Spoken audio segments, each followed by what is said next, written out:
I'm going to just not make weight and have an advantage. Well, I mean, what's better, 100% minus 20% of your win and show money, or, just only your show money because you're going to cut so much that you're not going to be able to win the fight. You know what I mean? I don't know if it affects you that, it's really just what kills you is you break at the moment. Yeah. Most people, if they make weight, they just make the weight. They don't care. You know what I mean?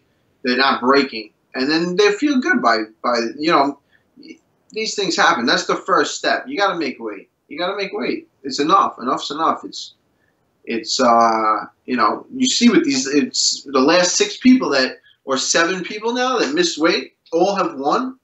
How is that? Crazy. That is pretty nuts when you think about it that way. Clearly there's an advantage. You know what I mean? I mean, we have to make weight for a reason. It's supposed to level the playing field. If you're not doing it, what's the point of even having weight classes? That's it. You miss weight, you lose, and then you can fight and lose 30%. And if you win, you win money. Maybe that's all you should be able to get is like a little bit of win money. If you win, you loss on your record. Done. At what point, though, if you're involved in the fight, Al, do you go, you know what? I don't want to take this fight. You came in 3-4 pounds heavy, like. You got to save the day, right? The UFC's not going to be happy if you turn down a fight. We saw that with Leslie Smith. I mean, is there a threshold for you? I mean, how you gonna? I don't know. Me, I think I would just against my better judgment, I would fight. Because you need the money. Right. You need to fight. And you need the rush. You did everything. It's just you can't. For me, I couldn't say no. You know what I mean? I'd have to fight and. Even though at a disadvantage, it sucks. I've done it before. I took fights against guys that missed weight by like 4 pounds, and it was like in a regional promotion. So you're not really fighting for much money. I think they gave me like $300 more. It might have been $100 a pound. I might have made $400 extra. Wow. And I took the fight anyway. But because you trained the whole time. What are you gonna just not fight? Right. I mean, it's a letdown. Everybody, your people, everything. It just sucks. You should at least get a win. You win. That's it. Now we fight. So. No, for sure. I think Chuck Liddell said it best. Like training is the work, fighting is the reward. Yeah, for sure. That's like it's all built up to that moment. And then I couldn't imagine it. That'd be crazy. All right, we got another call. This is Nicole from Cincinnati. Nicole, you're on with Al Iaquinta. What's poppin'? What's up, Nicole? She seems to be a little shy. Nicole, what's going on? Hello. What is up with you? Oh, this is like a soundboard, I think, or something. I don't know. This is strange. What's up with me? Yeah, it's hard to hear you. You want to hear me? I want to hear you. Yeah, so what's your question, Nicole? Oh, this is... Want to see my titties? Oh, geez. Yeah, of course.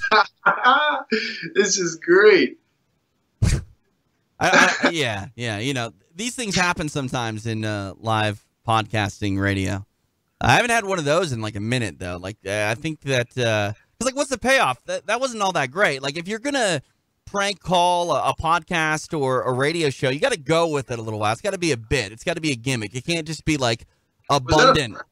I don't think that was a real person. I think that was a recording. They were like pressing the button. No? Well, what's weird about it is when I answered the phone, they said, "Is this Al Iaquinta?" So if it is a soundboard, they could at least put in the text, so it could say whatever they wanted it to. Yeah. Yeah, it didn't sound like a real person. No, I don't think so. At least call like a real person and say something, prank. I don't know. Right, like something. Is your toilet running? You better go out and catch it. You better come up with something better. Like come up with something good. I got some good prank calls because I got the real estate number now. People freaking try pranking me. They come up with some pretty good shit. Oh, it's yeah. funny. Yeah. See, like if I were to call a real estate office, I would come with like some legitimate questions, like. Talk about like property tax or something like that. We're closing, etc. And then about like 5 questions in, I'm going to start to make it abundantly clear that I'm calling to actually try to sell a doghouse. or a dollhouse or something like that. You know what I mean? Yeah. No, they usually just go right in. There's no creativity. Tyron Woodley, I do his podcast whenever he does it, which it's been like 6 months, but he's got this character voice that he calls Myrtle McNavel, which sounds like an 80-year-old woman, and he called like the cable company. Call him in. Get Myrtle McNavel on the phone right now. Hey, we could cold call Tyron. I don't think he'd be upset about it. I don't know what's going on with him. You want to? Only if he's Myrtle McNavel. Oh man, I don't know. I mean, that's the thing. There are a lot of phone numbers I have in my phone book. I'm not really stoked about cold calling people, but you know, you're the boss over here. If you want to call up random people, we'll call people. I don't care. Just Kevin Lee. I don't know if I have Kevin Lee's phone number. Nah, I'm kidding. Actually, I definitely do. Oh yes, get him on the phone. Like I'd rather call like I don't know. Like I don't want to start beef. I want to come up with a bit. You know what I mean? If Aljo was around, we could get Aljo. Why don't we call Longo? Let's call Longo. Let's get Ray on the phone. I'll call Ray. I think I still have his number. Unless he's I want changed to it talk on to me. Justin the Kid. Where's Justin the Kid? Did you text me his number? Hold on, Chicken Joe's calling in. Uh-oh, hang on. We got another phone call too. Who is it? I don't know. He's gonna come with something good. Let's go. All right, let's just answer it. I won't even screen it. Hi, you're on with Ally Quinta. Hello. We hear you. Speak now. What, do you butt dial us? How do you butt dial Ally Quinta? What are you doing? Hello. All right, you lose. Also, like, don't call and not say anything. I don't know. I've never understood that. A lot of people do that. Like, we're not 12-year-olds. We're not calling the girl and the girl answers and you're like, hi. Click. At least that's what I did when I was 12. I don't know. Oh. Yeah, All right. gotta get some. All right, let's call Longo. Let's get Chicken Joe's back on the phone. Hold on, Chicken Joe's calling it. We're getting Chicken Joe on the phone. You got to text me his number because on your end it's going to sound terrible. What do you mean? Well, like you can't pick up the phone on your side and just have it on speaker. That won't sound good. I'm calling Longo now. Hold on. I got to find him in my phone book. Should we prank call Longo? No? All right. That's very nice of you. I could have come up with a bit and everything.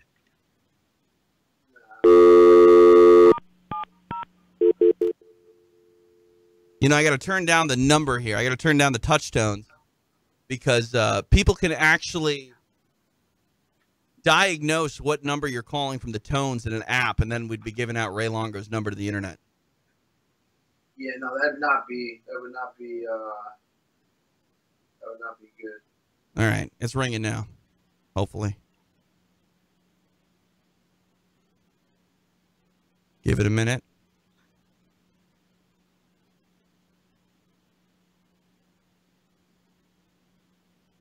All right, hold on. This is the worst podcast we've ever done, Al. Well, we got fucking titty girls on the phone. We got fucking. What else is going? What did you do on Memorial Day weekend? I barbecued and hung out with my kid. He's like he's 5 years old now or 6 years old now, and we're getting him to play baseball like for the first time. That's good. See this thing work? Hold on.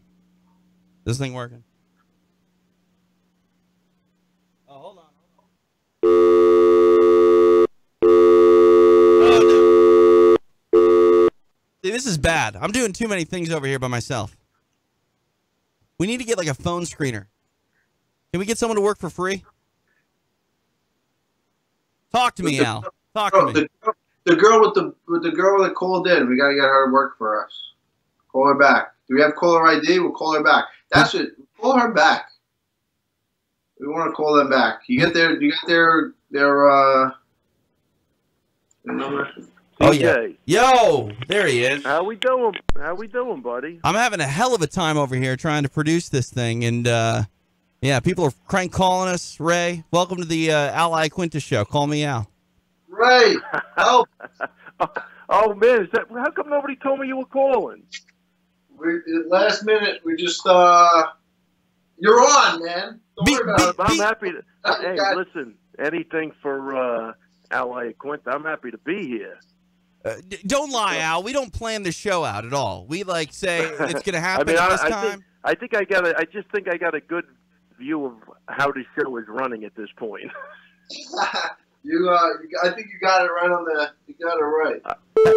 Hey, I tell you what, though, I do like the midnight calls. I thought you were having an emergency. That's why I picked up. Oh yeah, no, sorry. It's late for you. See, for me here, the sun's still up. It's only like 7:30. It's a little bit past dinner time.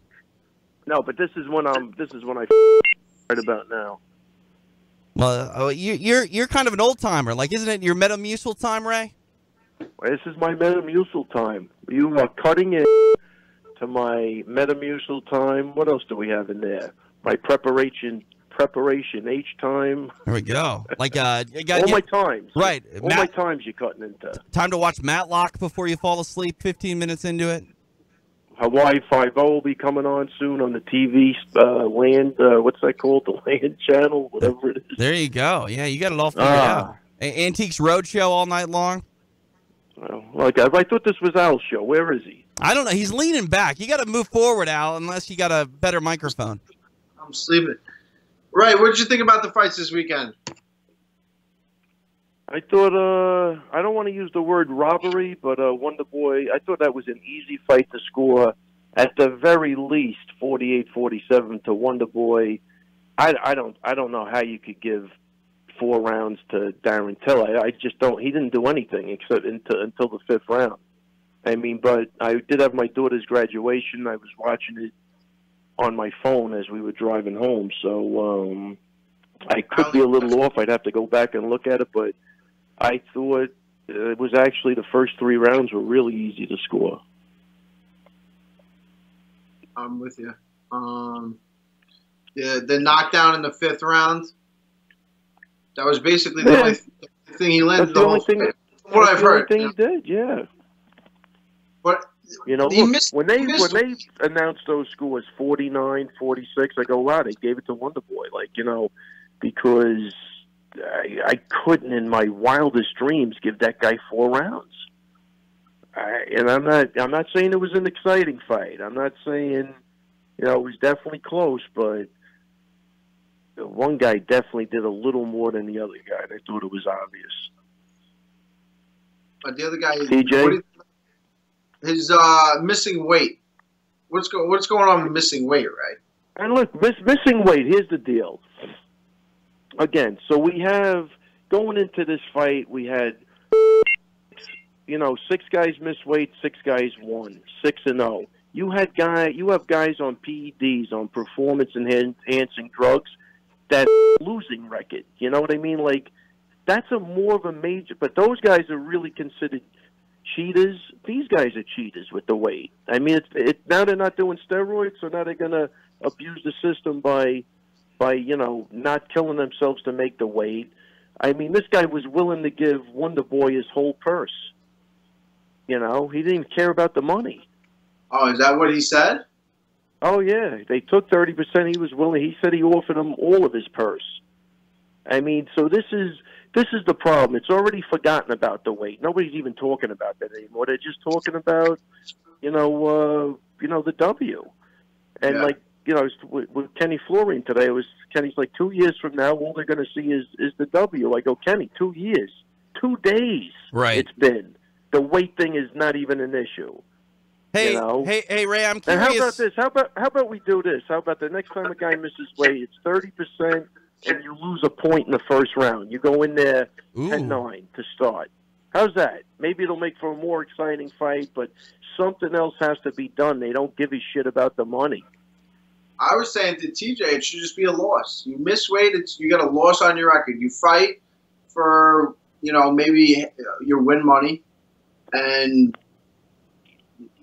but you lose. Yeah, they have to look. They have to do something because it's an obvious advantage. It's actually statistically more of an advantage than the guy that's using performance enhancing drugs. I mean, are you agreeing with that, TJ? Statistically, I mean, when Al said on the show earlier that the last 7 people to miss weight have all won their fight, like that's a pretty bold statement, and you can't deny facts and statistics like that.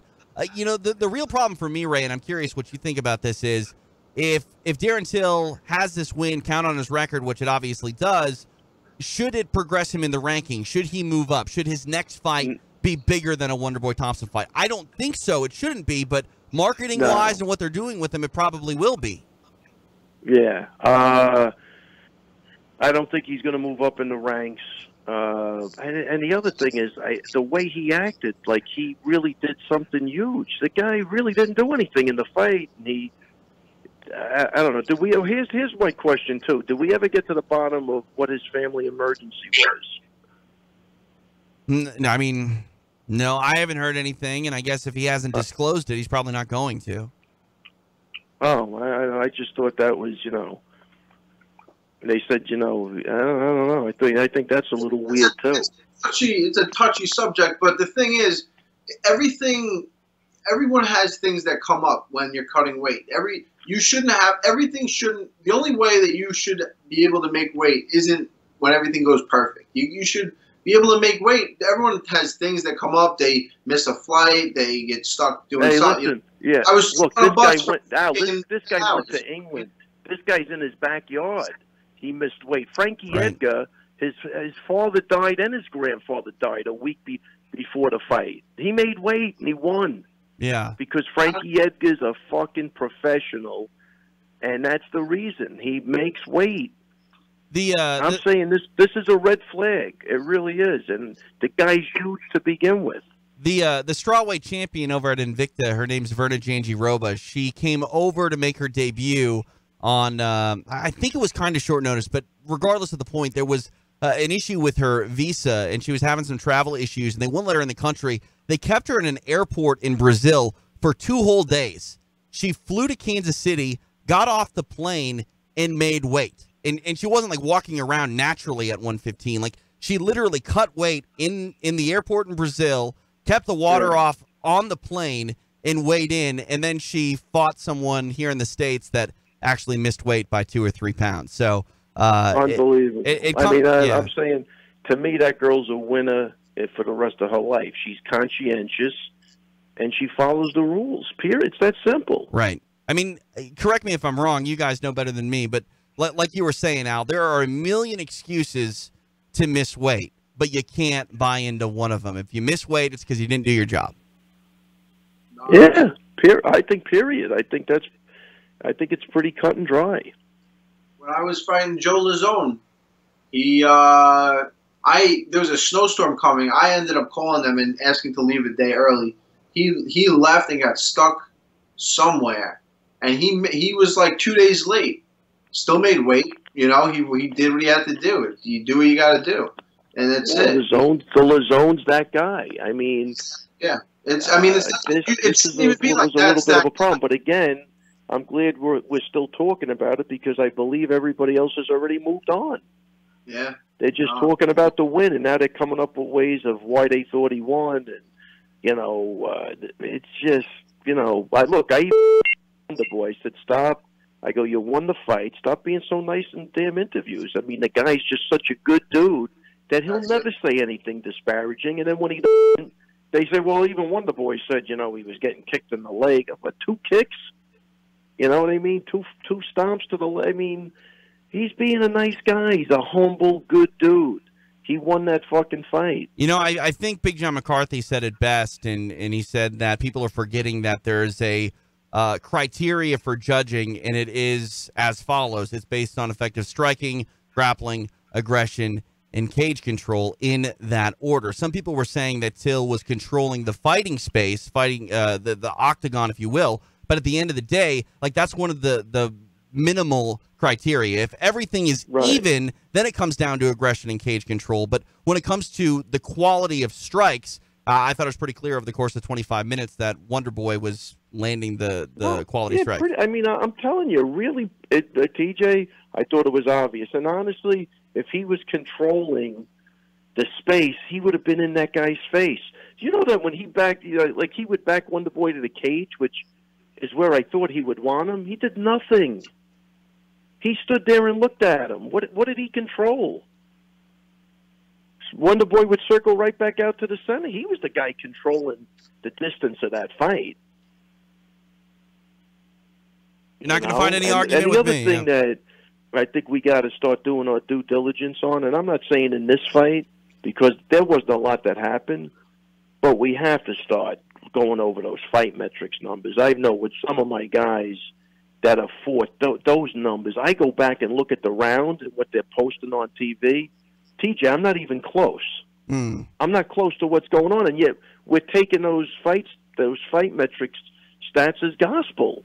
No due diligence. I would love for all three of us to pick a fight. We'll pick one fight, and we'll all come up with our numbers. I bet you nowhere near what the fight metrics are. I think the fight metrics guys, they listen to a lot of the commentary, and sometimes the commentary is not.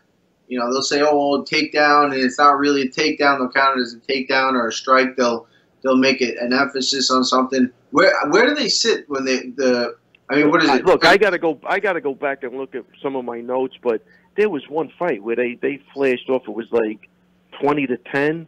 I had one guy like 50. Like they were off by like 30 strikes. I mean 30. I appreciate what they're doing. It adds to the broadcast, but at the end of the day, like those numbers, they're for entertainment purposes during the fight. When they go back and look at them, kind of frame by frame and slow it down, I value those a bit more. But to me, still, I hate to say it, numbers don't win fights. The one thing that I really don't like, and I don't know if they still do it, it's been a while since I've sat inside the arena at a UFC, but those fight metric numbers are shown on the screens at times, at least they used to be, in the actual arena. I'm not saying that the judges are looking at those screens and being influenced by those numbers, but those judges do look at those screens from time to time in the middle of the fight, and those stats have been flashed. As I'm watching at home from time to time, I would be lying if I said, if I'm not paying that much attention and I see that somebody's outlanding someone 2-1 according to the fight metric numbers. Oh yeah, I get swayed. You don't want to be that judge that's wrong. You start letting that shit influence you. Exactly. It's almost like Nick Limbo did an experiment in Jersey that time where he put the judges in a separate room, but right. And so they couldn't hear. There was no crowd influence at all. I mean, the problem with that is you had to watch it on a screen. It's not live, so that kind of stinks you down to the angle of the cameras. But maybe strap some headphones on these guys, no noise reduction headphones where they can't, listen to the crowd, maybe influence them. But I don't know. I mean, if you're a stand-up guy and you're grounded, look, this is the way I saw the fight. This is it. Period. I thought this guy won, and I'm going to stand by it. If I'm, if I disagree with me, fine. But I think we need to start hearing from these guys what they're looking at. Of course, the rounds that they had for Wonderboy weren't the same rounds. You know what I mean? So look. I'm not saying it's an easy job, but there's got to be a better way. Plus, it's in the hometown. It's in his hometown. That definitely. Yeah. Wow. I tell you, with that, I'm even good with that, man. I don't have no problem with hometown decisions. I really don't. But the point is, they're not supposed to be. Everybody says that's. No, of course. Has nothing to do. When the guy misses weight by 3 rounds and he gets a hometown decision, it's like, what is this? What is this? The only way, there's only one way to win that fight, and sometimes you just can't get to finish 25 minutes. Hey, and maybe I'm crazy, but I like the idea of the judges being secluded in a room and watching on a screen. To me, if you're watching a screen, you don't have commentary audio on it. You just watch the screen. I think you have the best seat in the house. Personally, I think there's no better way to score a fight than have multiple angles and watch it on a screen where you don't get influenced by the crowd. You don't get influenced by anything other than what you're seeing, which, again, it has to be the best seat in the house. You're getting multiple angles. You're not having to look around a cameraman, a fence post. I mean, how often do you look at judges through the the octagon fence and see them staring up at the screen when the fight's on the floor because they can't see anything when the action's on the other side of the octagon. Or they come out of their seat and they're trying to really get a better angle. And you know, me and Al have seen some judges. They're not even looking at the fight. Oh, they just like this. They just looking up at the sky with their hands on their face. Yeah. I forgot what I was going to say. I don't know. I forgot what I was going to say. What were we talking about, Ray? Judges. Well, we were talking about secluding people in the room. I think they like that idea that Jersey experimented with. Yeah, I don't know if that's such a great idea, though. I feel like you get a different view on the screen than you do. Like that's the problem. That's the only downside. But he's saying if you had multiple angles, but also too, every judge has the same view. Hey, TJ, here's what my real take on all of this is: 90% of the fights, or 95% of the fights, a chimpanzee could judge. They're pretty clear cut. It's those 5% that you actually have to look at and really apply everything to. You know what I mean? Most fights, it's pretty clear. You know, so it's not like even the judges are doing a good job. It's that, that was really fucking easy. God forbid it gets a little complicated, then it's chaos. Maybe 5 judges. What do you think about someone was talking about they need, because if you're getting 3 angles from the 3 different judges, that's kind of the thing. If 2 good angles and 1 judge sees it one way, what if there were 5 judges, you've seen it from 5 angles, right up close where it's, where it's supposed to be. That might be, but then you could get 5 bad judges. Who knows? It's just, it's never going to be, is it ever going to be right? I don't know. Yeah. We'll see. No, but I'm saying for like 95% of the fights, it's going to be okay. But man, if you happen to get stuck in that 5% or that 10% where it's close, good luck with that. I'm with you. All right, Ray. We're out. I'm tired. That's it. That's it. I'm pulling in tonight. I'm about to start playing the guitar now. My night's just beginning. Dang, I didn't know you could play the guitar, Ray. Oh man, TJ. Ray can do just about everything. There's nothing I can't do, TJ. Remember. I mean, how good are we talking here playing the guitar? I mean, I can make noise on the guitar. Can you actually play some songs? I'm in between noise and being able to play. I'm going to say. Well, there are some people that actually know how to play the guitar very well, and I think they just make noise. So there's that. Yeah, and I'm not. I'm stuck somewhere. I'm a work in progress, as they say. There you go. Thanks, Ray. All right, hey, TJ, really good talking to you. I hope everything's going. Yeah. Big Al, I'll talk to you tomorrow. I'll see you tomorrow, my man. Thanks, Ray. All right, take it easy. All right, bye. All right, are we chalking this one up? Is this one over? Yeah, Chicken Joe. Everyone that was supposed to call in. You guys, man. We'll get him next time. Oh, they're all getting it. Hey, I got a quick little Get over here. It's late. He said he called in. I'm gonna. Sorry. Hey, I got a quick little bit of self promotion if you don't mind. This Saturday night on UFC Fight Pass, you can check out Island Fights 48. It's a hybrid card of boxing and mixed martial arts. It takes place in Pensacola, Florida. You can check it out. I'll be live on the call with former boxing champion Nate Campbell. All right. Should be fun. Hell yeah. All right. All right. Till next time, pull me out. Peace. That's it. See ya.